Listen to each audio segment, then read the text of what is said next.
Kyk gou, so ek het nou daar so 'n rytjie geldjies gesit. En ek het daar so 'n rytjie geld gesit. Ek weet, maar... Okay, watter rytjie het die meeste geldjies? Daai ene of daai ene? Ek gaan kyk. Wat een het die meeste geldjies? Die rytjie of daai rytjie? Okay. Watter een dink jy? Hy is langer. Watter een het die meeste? Maar die ou het 5 seker. Christian, het jy hulle getel? Nee. Dis baie slim. Nee, dit is reg. Tel hulle. Ek het nie getel nie. Ja, maar kom ons tel hulle. 1, 2, 3, 4, 5. Hy's 5 en daai ene het 1, 2, 3, 4, 5. Daar's hy. En as ek dit nou so maak, wat die een het nou die meeste? Maar as jy mag nie tel nie.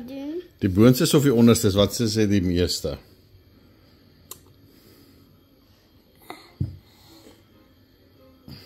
Het jy nog bygesit? Ek het niks bygesit nie. Nou, dis dieselfde.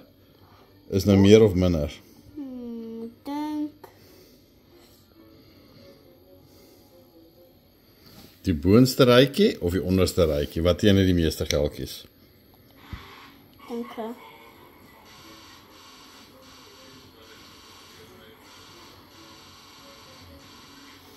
Denk die het 4.